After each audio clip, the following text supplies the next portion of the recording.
In his lecture series, Growing Up in the Universe, Richard Dawkins explains the purpose of life. We began by asking what flowers were for. We considered various answers and eventually concluded that flowers are for the same thing as everything else in the living kingdoms, for spreading copy me programs about, written in DNA language. The purpose of all living things, says Dawkins, is to spread copy me programs written in DNA language. DNA is basically a set of instructions for building things, but the things that are built are ultimately for making more copies of DNA. So the purpose of living things is to make copies of DNA. Flowers are for spreading around instructions for making flowers.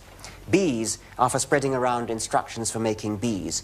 Elephants for spreading instructions for making elephants.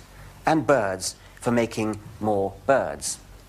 Clearly, this would include human beings. What's the purpose of you and me and Richard Dawkins? Our DNA builds its own self-copying machinery. This is what we are. We are machines built by DNA whose purpose is to make more copies of the same DNA. In the study guide that accompanies the lecture series, we read, "We are machines for propagating DNA, and the propagation of DNA is a self-sustaining process. It is every living object's sole reason for living." Your sole reason for living is to make copies of a molecule. You're a machine for propagating DNA. Why is this interesting? Well, the people who tell us that our purpose in life is to make copies of DNA happen to be some of the worst people in the world when it comes to making copies of DNA. They're just really, really bad at propagating DNA. In the West, many atheists are convinced that atheism is rapidly expanding. But we shouldn't confuse whining and trolling with expanding. While many people are declaring themselves to be atheists, birth rates among atheists are so low that the atheist population is actually shrinking as a percentage of the world population. A 2015 Pew Research study titled The Future of World Religions, Population Growth Projections 2010 to 2050 is subtitled Why Muslims Are Rising Fastest and the Unaffiliated Are Shrinking as a Share of the World's Population. The unaffiliated group includes atheists and agnostics. Atheists and agnostics are shrinking as a share of the world's population. For you atheists who are yelling, "But so many people are becoming atheists in America and Europe, surely we must be taking over the world," the study takes conversions into account, but concludes that by 2050, atheists, agnostics, and other people who do not affiliate with any religion, though increasing in countries such as the United States and France, will make up a declining share of the world's total population. In terms of the total number of adherents, both Christianity and Islam will continue growing. But notice that the number of Muslims is growing even more rapidly. When considered as a percentage of the world's population, Christianity is expected to stay roughly the same, while Islam is expected to increase significantly. What about atheists and agnostics?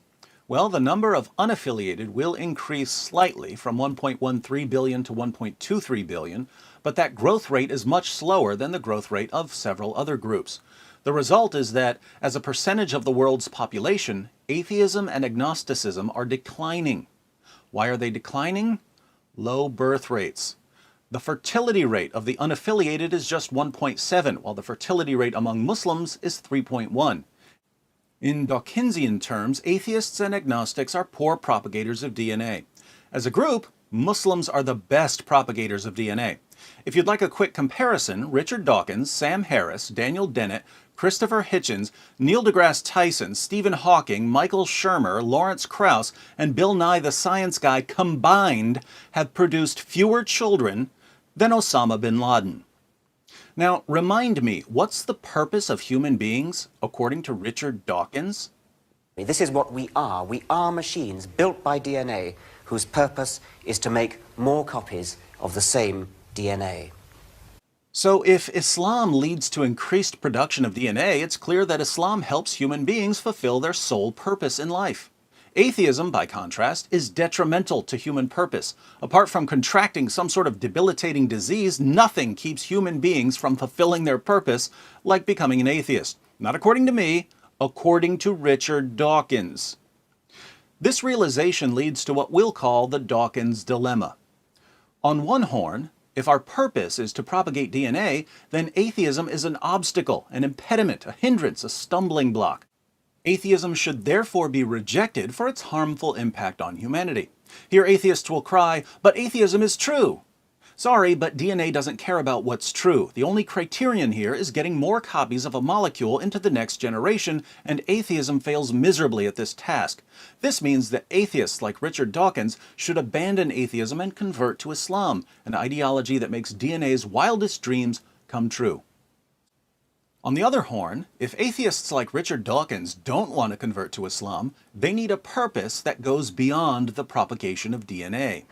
They need a purpose that transcends biology. They need a purpose that just isn't available on atheism. Hence, if Dawkins doesn't want to convert to Islam, he needs to reject atheism for failing to provide a purpose higher than the biological. So Dawkins can either reject atheism and convert to Islam because Islam, unlike atheism, helps him fulfill his purpose as a human being, or he can reject atheism because it doesn't provide a purpose beyond propagating DNA, and a purpose that goes beyond propagating DNA is required to avoid the first horn. Either way, atheism must be abandoned. Now, for you Muslims who are watching, cheering when I say that Islam is growing rapidly, you should click on this video to see why Islam is growing rapidly. Here's a hint. Due to the poor treatment of women in Islam, many Muslim women have little to do in life besides making babies, and this leads to high birth rates among Muslims, thus the growth of Islam. Since DNA doesn't care how Muslim men treat their wives, so long as the DNA molecule is replicated, Islam's poor treatment of women ends up making it the ultimate ideology for propagating DNA. Thus, the absurdity of Dawkins claiming that our sole purpose in life is to propagate DNA, while condemning ideologies that promote our sole purpose. But for those of us who believe that human beings were created for a higher purpose, something far more significant than making copies of a molecule, the reasons for Islam's rapid growth turn out to be evidence that it's false, in spite of its rapid growth. So before you cheer, watch this video and try facing reality.